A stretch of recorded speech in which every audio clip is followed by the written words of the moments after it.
สบายดีพี่น้องป้องไปสุขุสุคนเนาะพบกับซองบ่าวคำพาเที่ยวจาโน่เซ็นเก่าเซ็นเคยมื้อนี้เนาะก็เป็นช่วงท้ายเดือน6ปี2025บ่าวคำจะพาพ่อพี่น้องออกไปสำรวจเขตอ่างน้ำเงิม2นะพี่น้อง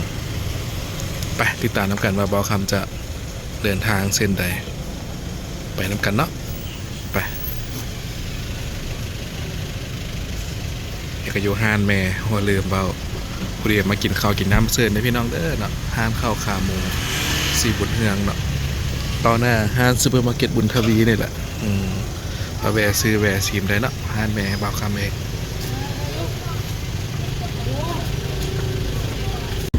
ตอนนี้บ่าวคำกับมาฮอดเขตหนองบัวทองนะพี่น้อง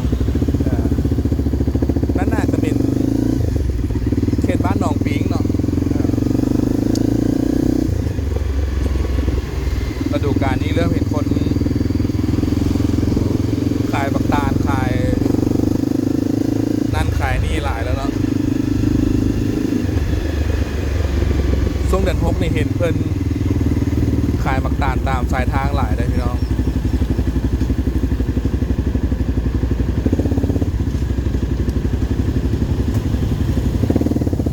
รถกระลายเนี่ย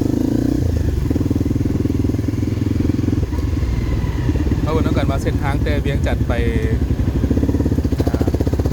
ท่าเรือได้เป็นจังใดเนาะ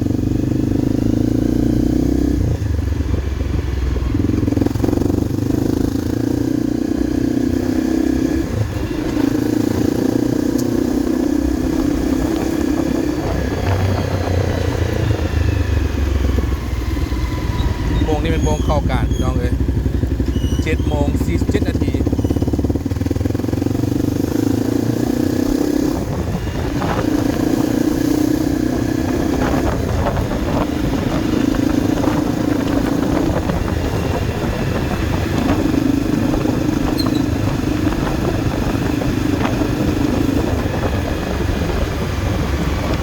เส้นทางตัดออกไปหนองบึกเนาะทางเลี้ยวขวาเนี่ยไปซื้อกับบ้านจอมไตเนาะไปดงนาโซกคนละไปซื้อกัน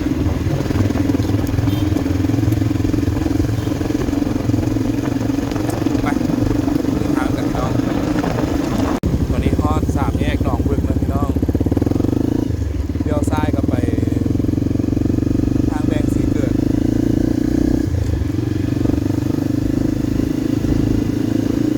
ท้องฟ้ามื้อนี้ครึมๆเนาะ เส้นทางนี่แหละเป็นเส้นทางที่ว่ารถเที่ยวหลายสุดแล้วเนาะในขอบเขตเวียงจันทน์เพราะว่าคนส่วนใหญ่ก็จะออกไปบางเวียงไปโลกไปฮั่นไปนี่ก็ต้องผ่านเส้นนี้เหลือเป็นเส้นเสื่อมต่อระหว่าง13เหนือ13ใต้พี่น้องเดินทางไปน้ำกันเนาะทายปีกย่อยไปเรื่อยๆเพราะว่าเส้นทางยังยาวไกลอยู่พี่น้องก่อนไปก็ต้องมาแวะกดเงินก่อนนะพี่น้องกดเงินแล้วก็ไปได้ประเด็นนะเพราะว่าที่เดินทางแล้วเนาะติดตามเป็นน้ำกันพี่น้องเลยตอนนี้อยู่ที่เขตนาทรายเนาะอันนี้เป็นทางไปบ้านปักแฮดทิมคันนาพี่น้องเลี้ยวซ้ายนี่ก็ไปสีเกิดไปนี่ก็ไปพลโฮงติดตามเป็นน้ำกันเนาะได้เงินละใช้น้ำมันแล้วไปต่อเนาะตอนนี้บ่าวคำกับมาฮอดเขตบ้านอีไรแล้วนะพี่น้องขี่รถย้อนสอนเนาะอันตรายกับขวดนี่เป็นหอเลี้ยงบ้านนะพี่น้องเนาะใกล้ห้องการบ้านอีไรใต้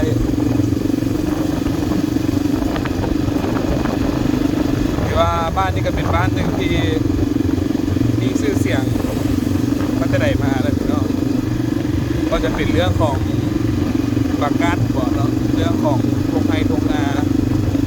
บ้านนี้อุดมสมบูรณ์พอหรือพอแล้วเบาคำก็เคยมาสอนประกันอยู่อีไรอีไรหน้านาคนาคา ซ้ายเป็นตลาดอีไรนี่เดี๋ยวบอกคำบ่ได้ปิดกล้องไปใช่ไหมเนาะเพราะว่าขับรถสองมือคันว่าขับรถโอโต้มาเนี่ยมันก็สิแจ่มกล้องสบายเนาะแต่ว่าอันนี้เอารถมีคาร์ดมาก็เลยขี่ยากหน่อยจังหน่อยนึงกับซ้ายนี่เป็นวัดอีไรไต้นะพี่น้องหรือวัดอาจารย์สมเพชรเนี่ยประมาณนี้บอกเพราะว่าอีไรเหนือซะดอกวัดอีไรเหนือกับซ้ายเมื่อกี้นี่อยู่หน้าห้องการบ้านเลยเนาะวัดกันเลย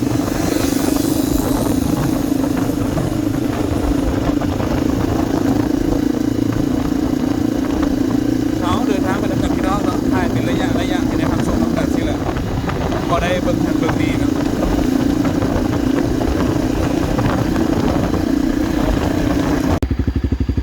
ตอนนี้บอกคำกับฮอตเขตบ้านนาดีนะพี่น้องหากระก่ายทางแวอ่างน้ำหุมอ่างน้ำซวงแล้วก็ทางแวหาดเซี่ยวแต่ที่คลิปผ่านมาบอกคำหากระลงเขาแหละเนาะตัวนี้เป็นบ้านนาดีจะเป็นบ้านสุดท้ายบ่เนาะที่ขึ้นครับเมืองนาไซทองนครหลวงเวียงจันทร์เป็น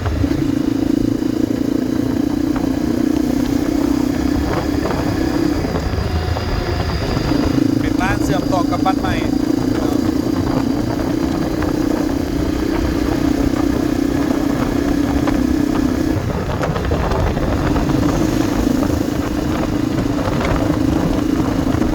คือด้านหน้านี่แม่นถ้าเลี้ยวขวาเนาะจะไปสู่บ้านลิงซันบ้านนาคอกบ้านไปบ้านตึกก็ได้เอาซะเนาะถ้าเลี้ยวขวา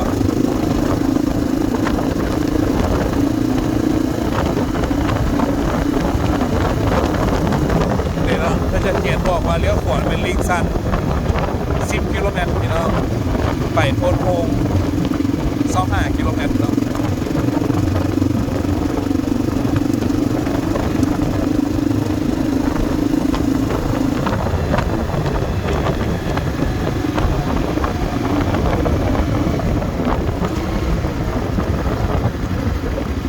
นี่แหละเนาะจุดข้างหน้านี่เป็นจุดเสื่อมต่อระหว่างแขวงเวียงจันทร์กับนครหลวงเวียงจันทร์นะพี่น้องแขวงนครหลวงเวียงจันทร์นี่แม่นบ้านแขวงเวียงจันทร์สนองเนาะเป็นบ้านศรีวิไลต่อไปกับบ้านใหม่แต่บ้านนาดีนี่ขึ้นกับเมืองนาไซทองนครหลวงเนาะจุดนี้เป็นจุดเสื่อมต่อของแขวงกับนครหลวงนะพี่น้องว่าสั้นๆก็ของราคาขอรบขออภัยเลยพี่น้องเด้อเอาไปเรื่อยๆพี่น้องถ่ายคลิปไปยาวๆเนาะตามสายทางให้ได้เห็นสภาพรวมแล้วกันเนาะตอนนี้บอกคำกับมาฮอตเขตราคา12แล้วพี่น้อง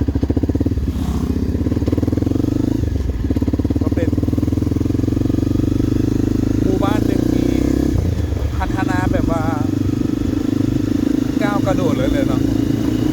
ระยะประมาณ10 ปีไหมนี่แม่นคนละเรื่องเลยพี่น้องเรื่องของความหนาแน่นเนาะเรื่องของอาคารบ้านเรือน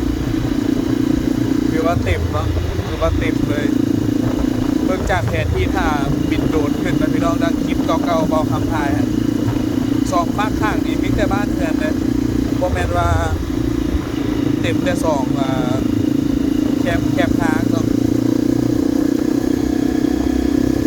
เป็นบ้านหนึ่งที่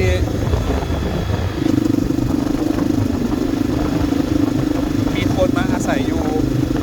หนาแน่นตลอดเพิ่มขึ้นตลอดพี่น้อง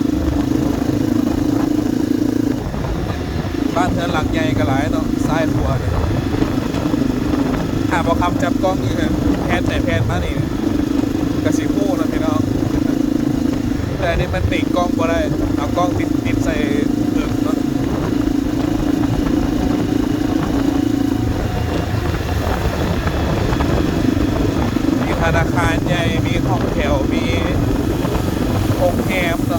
ก่อนโอนเงินเวสเทิร์นยูเนียนมันอีกแล้วครบอยู่นี่นะ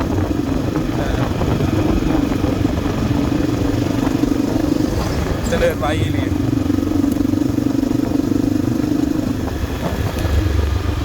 เนี่ยแน่นเป็นเนาะเบิ่งตามห้องตามซอยในกันแน่น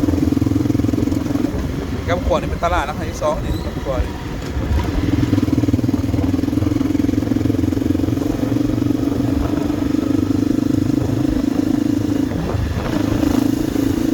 แน่นอนว่าเป็นคนโมกนะพี่น้องอาศัยอยู่ส่วนใหญ่ดาวรูปมันก็มีอยู่ก็พอประมาณหนึ่งเดี๋ยวเนาะบ้านเขาเดี๋ยวเมื่อหน้าบ้านพามาถ่ายแบบละเอียดให้เป็นอันนี้ถ่ายคลิปเป็นฟุตเทจเข้าวิดีโอให้ได้ชมน้ำกันเป็นระยะเนาะ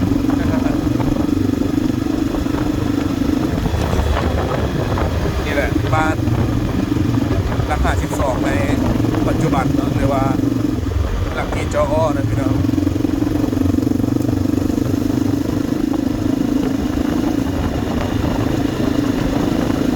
เนาะเดินทางพี่น้องยาวตอนนี้บอกคำกับมาฮอดทางเวสกานาโฮนะพี่น้อง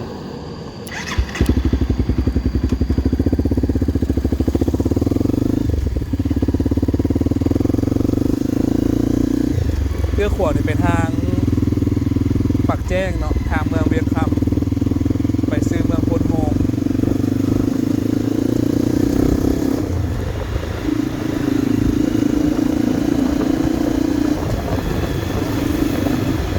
ตัวบ้านเราค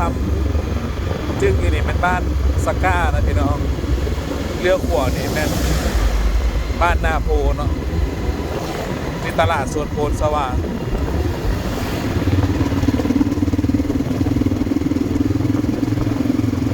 ก็เป็นบ้านที่ซื้อเสียงจะโดดน้ำแล้วเนาะซื้อมันคล้องจองกันพี่น้องหรือว่าสก้านาโพเนี่ยนะเลือกขวบไปในทางปูอย่างเลยพี่น้องเด้อเนาะปูเหลืองไปฮอดไปห้องว่าอีกอย่างหัวเมืองเก่าปักกระยุงก็เลยเนาะเส้นทางสะดวกสบายไปได้มาได้ทุกฤดูกาลนะพี่น้อง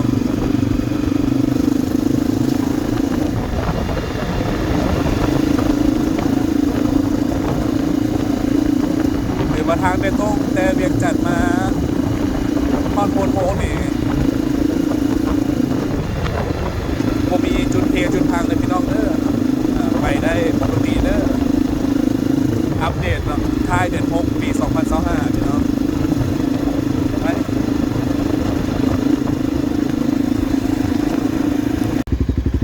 ขอบเขตเมืองพนโฮงนะพี่น้อง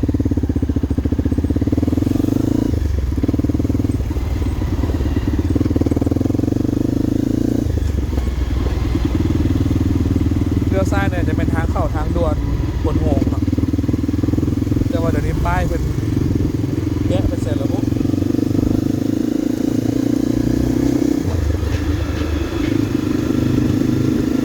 น่าจะย้ายป้ายออกแล้วเนาะที่จริงทางลงหันกับมีห้างขายเครื่องดื่มเดี๋ยวนี้ก็ปิดไปอยู่เลย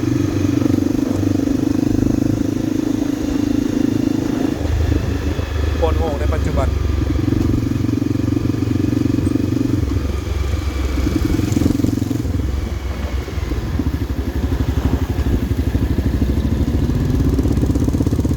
เลี้ยวขวานี่ก็ไปท่าราชนะพี่น้อง14กิโลเมตรเนาะไปซื้อหลวงพระบาง315กิโลเมตรวงเวียนท่าราชวงเวียนพนโฮงเท่านั้น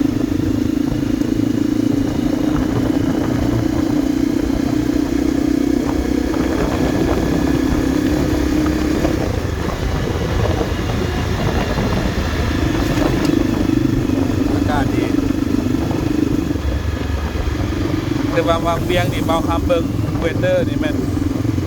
ฝนตกนะพี่น้องแทนที่ออนไลน์สูงขึ้นเบิ่งน้ำกันว่าเป็นยังไง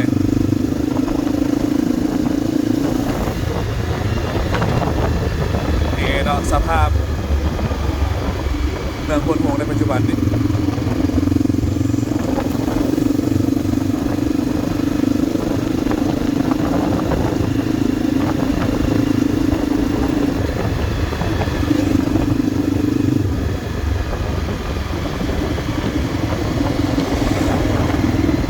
ครบเจริญหาเทียบใส่ราคา12นะพี่น้องถือว่าเดี๋ยวนี้โพนโฮงน้อยก่อนราคา12เนาะ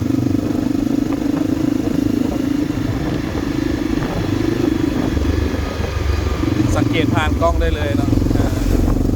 ถ้าผู้ใด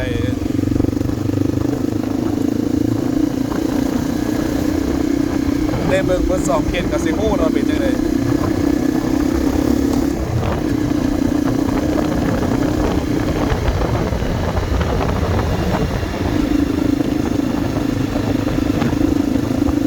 สิ้นสุดเขตโพนโฮงแล้วเนาะต่อไปก็แม่นนากำแสนซุ่มแล้วก็ขึ้นสู่หินเหินพี่น้องเลยไปติดตามแล้วกันถ่ายไปเรื่อยๆสิแหละก็ครับกันเลยพอได้เห็นสภาพตามสายทางแล้วมาฮอดนากำพี่น้องแวะ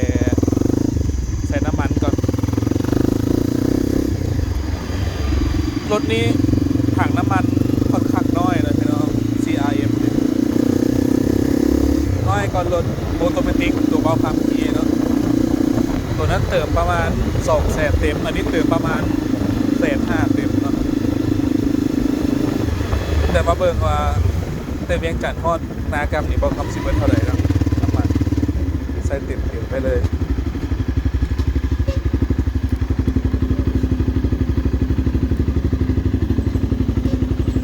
เต็มเลย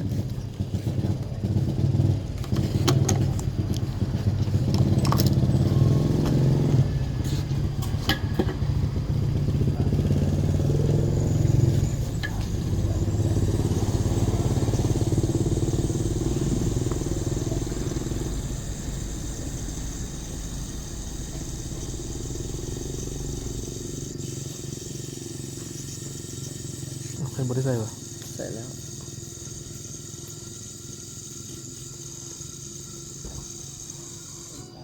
เท่าไหร่ละ56ก็ได้กดนึงนะตัดเงินนะโดย57บ่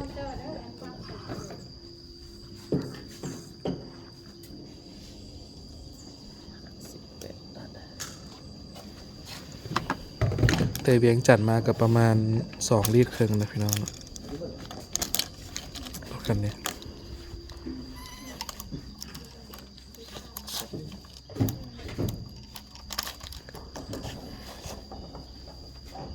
บาทเลยครับเดินทางต่อกันเนาะจอดพักรถอยู่แสนสุขนะพี่น้องอันนี้เป็นปั๊มน้ำมันพลัสเนาะกำขัวนี่ก่อนขึ้นอันนี้เป็นปั๊มน้ำมันเสือไฟลาวคือว่าตะกี้นี่แม่นมีรถเที่ยวหลายเนาะก็เลยมีปั๊มน้ำมันหลายแต่ปัจจุบันนี่ก็คือเห็นเลยเนาะว่าเส้นทางด่วนคนจะเที่ยวหลายก่อนเอาเป็นว่าเดินทางต่อแล้วกันพี่น้องเดี๋ยวกันสิฮอดจุดหมายปลายทางเขาแล้วเนาะไปตอนนี้บอกคำมาฮอดหินเหิมแล้วพี่น้องเลี้ยวซ้ายนี่ไปเมืองเฟืองเนาะเฟืองดิสตริกนี่แม่น29 กิโลเมตรไปซื้อแล้วไปบางเวียง61 กิโลเมตรพี่น้องตัวนี้คำซ้ายนี่เป็นทางตัดใหม่เนาะทางเป็นบ่ต้องเข้าไปทางเวตัวขัวเก่านี่เนาะนี่ก็เป็นคิวรถหินอยู่นะซ้ายมือนี่แต่ว่าเดี๋ยวนี้ก็ปิดไปแล้วนะพี่น้องผมมีแขกคนหลายถึงตะกี้เนาะพอเพิ่นสร้างทางด่วนมาแล้วอีกอย่างก็การสัญจรการกินการอยู่ก็เปลี่ยนไปนะพี่น้องแขกคนก็เปลี่ยนไปตามสภาพนี่แหละหินเหิมในปัจจุบันเนี่ยนะ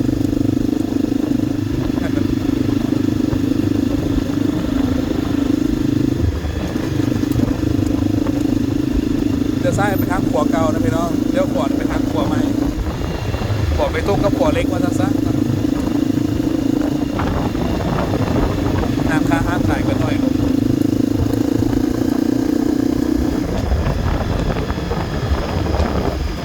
ยีเพิ่ม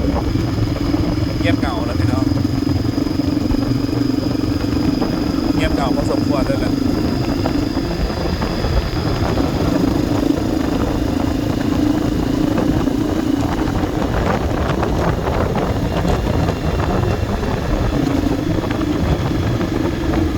ตัวนี้มันจะเข้ามาขวามาอีกทีเพิ่มเจ้าซ้ายมันขวาเก่าขวารถไฟขวาทางด่วนหลายขวาเพิ่นมาเกียรเนี่ย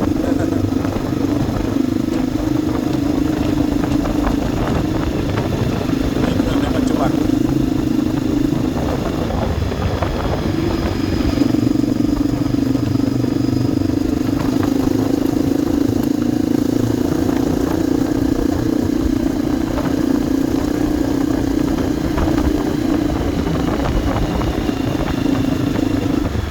หินเทิบเหนือพี่น้องซ้ำๆกันเนาะการเติบโตก็ตามที่เห็นเลยแหละผู้ซื้อประกันขยายตัวนี่ซ่านะพี่น้องซ่าอีนี่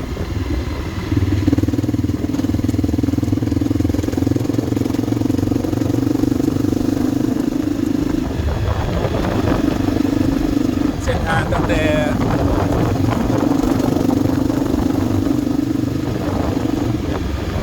ภูผาขึ้นมานี่ก็เป็นจุดเลยเนาะรถต่ำระวังด้วยเนาะรถต่ำรถน้อยนะอันตราย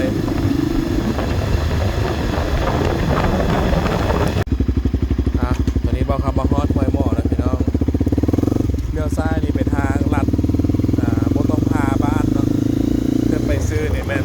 ทางเข้าบ้านไม่ใช่ว่าจะเป็นทางเก่าซะเนาะตัวนี้เป็น13เนื้อนี่นะเส้นทางตั้งแต่หินเทิมแสนซุมมาเนี่ยโอ้นักตวงเลยพี่น้องเด้อผู้ใดอยากลองแบบแอดเวนเจอร์นี่แนะนำเนาะโคตรง่ายเลยเดี๋ยวว่าเขาสิแยกเข้าอยู่บอลทางแบงห้วยหม้อนะพี่น้องเพื่อจะเดินทางไปท่าเรือหลักเสาสีเนาะ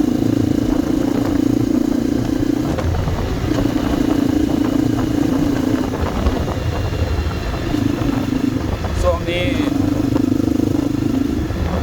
น้ำแข็งพี่น้องน้ำเดือดเพราะว่าเพิ่นปล่อยน้ำออกเกี่ยวโต่งน้ำฝนในปีสิมาเนี่ยเนาะในเดือนสิมาฮอดเลยเนาะ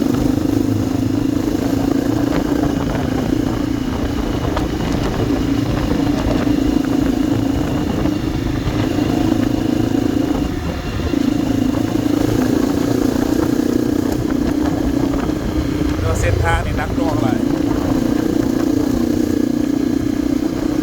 รถน้อยนี่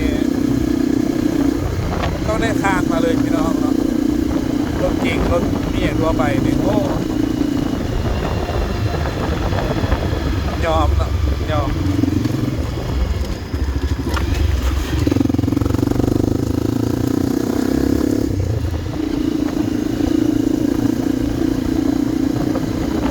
แค่คุมมาเนาะ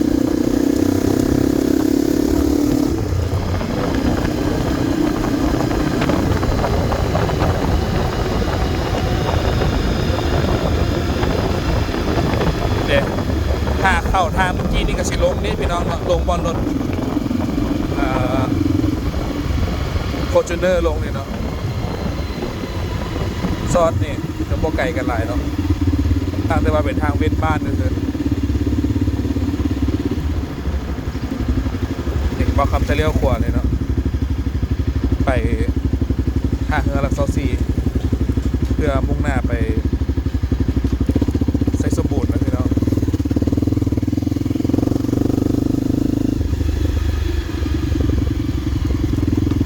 เนี่ยคุมนะอันนี้ซิมเปิลนี่เนี่ยคุม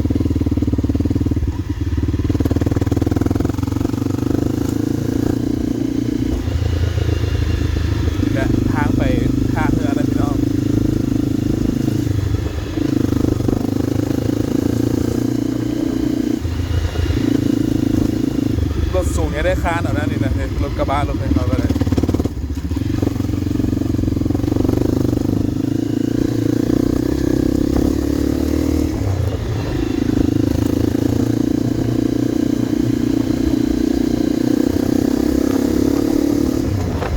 ช่วง13 เดือนนี่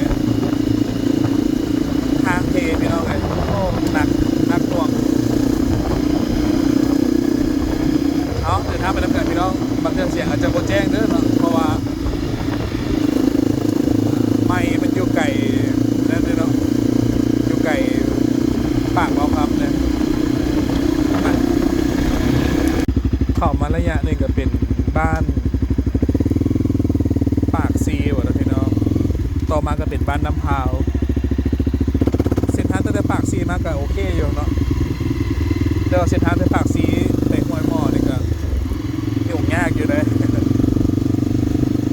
ทางปูยางแล้วก็นะพี่น้องแต่บอกว่าจะซ่อนจะฮอดอยู่ใส่แล้วเพราะว่าเขากับเคยมาฮอดแต่บ้านน้ำพาวนี่เนาะแต่ว่าต่อไปบอกว่าสิปูยางก็ติดตามไปน้ำกันเนาะเนี่ยบ้านน้ำพาวในปัจจุบันมีวัดวาห้ามจบเจือแล้วเนาะ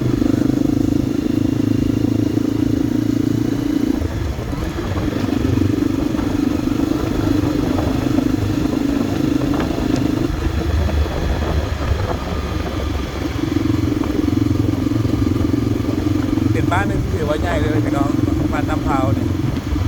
บ้านปากซีกับใหญ่อยู่แต่ก็พอประมาณกันเนาะพอปานกันมาสั้น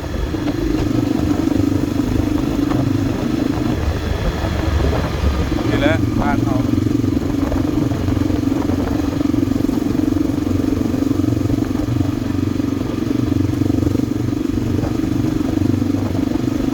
ติดตามกันพี่น้องข้างหน้าสิเป็นยังไงน้องเส้นทางนะถ่ายมาสู่กันเรื่องเชื่อเล็กแค่น้อยเนาะ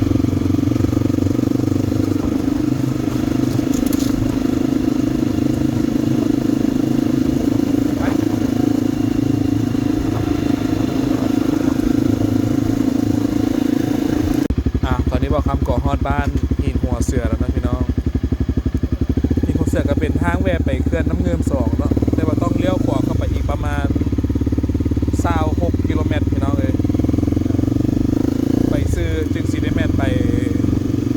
ท่าเรือเนาะฉะนั้นไปคนละทาง เข้าไปกระท่ายยังไม่ต้องขึ้นน้ำเงิม2นะเพราะว่าเป็นเขตเป็นห่วงห้ามเลยเนาะพอได้ตื่นเป็นวันท่องเที่ยวสินะผมไปนี่แหละบ้านหินหัวเสือเลยโอ้มีลาวโพสต์บอก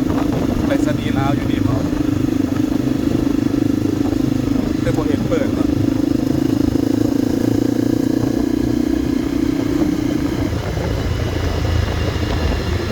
บ้านหินหัวเสือในปัจจุบัน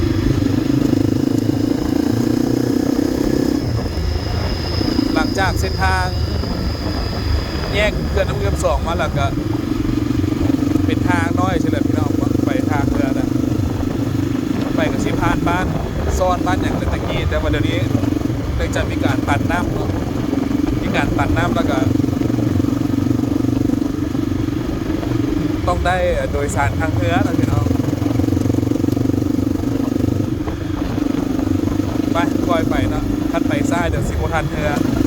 ถ่ายเธอหน่อยพอได้ประกอบคลิปกันตัวนี้แหละพี่น้องเป็นห้องว่าหินหัวเสือเนาะเอาผู้ใดเบิ่งออกกับเบิ่งเนาะว่าเป็นยังไงคือว่าห้องหินหัวเสือ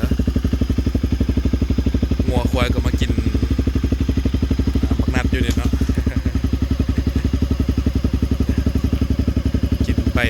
บักนัดแซมออกเนาะ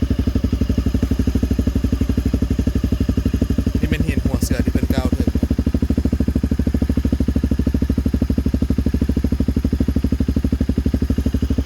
เส้นทางยาวไกลพี่น้องไปต่อเวทาหน่อยนึงให้ได้เบิ่งเป็นซิมเปิลไป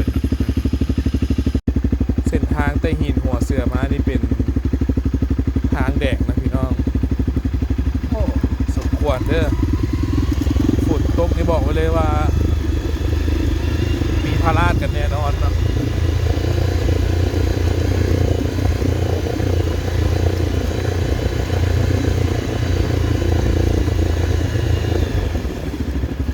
เอาทางวินกับขัวไปทั้งไหนไปขัวซะเนาะ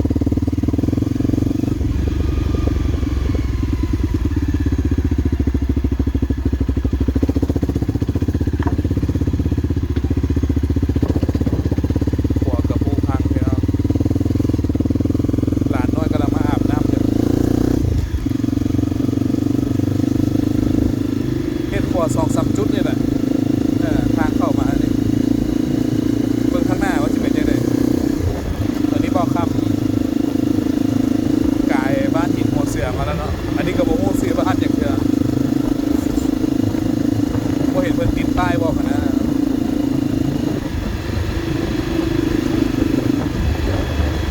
บ้านหลัก24พี่น้องบ้านหลัก24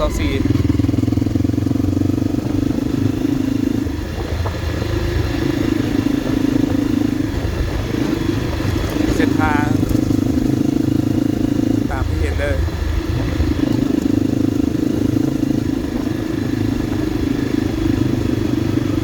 เรื่องหลักก็เห็นเพิ่นปลูกเข้าวเฮ็ดไห่นะพี่น้องเฮ็ดไห่สวนสาลีสวนข้าวซะนะกับตัดไม้เผาฟื้นเผาถ่านเป็นสินค้าขายเนาะยืนอย่างนอกปะเนี่ยแบ่งครัวบนรถยังไง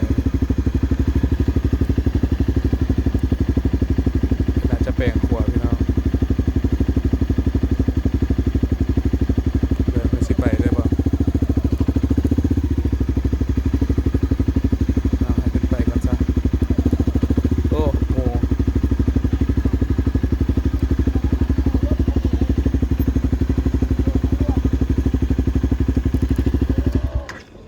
เดี๋ยวทางยากที่ถอแก ไปลิ้นทางหน้ากัน คนเดียว เขาเดี๋ยวโมเขาไปทางทาบก ถ้าตัวออกทางนี้ไปอยู่บนท่าจะต้องแจ้งเหรอ ไปพี่น้องเป็นกำลังแปลงทางนี่เนาะจกดินจกแห่แปลงทางพอรถแกแห่น้ำหนักเกินหลายพี่น้องจุดนี้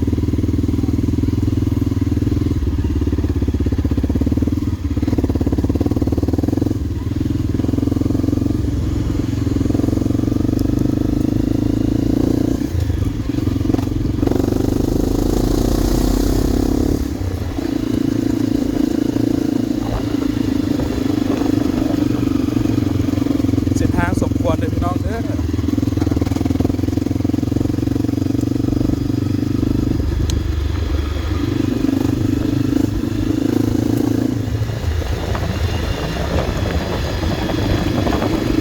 รถแก้แห่นี่ถ้ากายประมาณ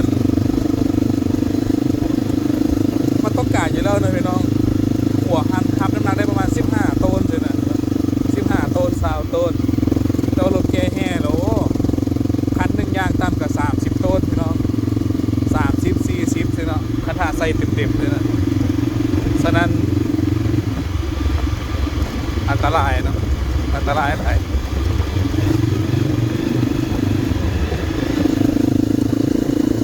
เดี๋ยวก็ฮอตทางอะไรพี่น้องติดตามน้ำกันถ่ายเป็นระยะให้ได้เบิ่งน้ำกันเนาะขอบเขตนี่ก็เป็นขอบเขตของเมืองอนุวงศ์แล้วแหละนับตั้งแต่บ้านโพพามาเนาะ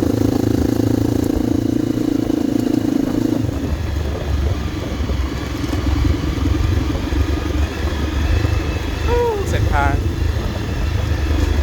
สุดยอดเลย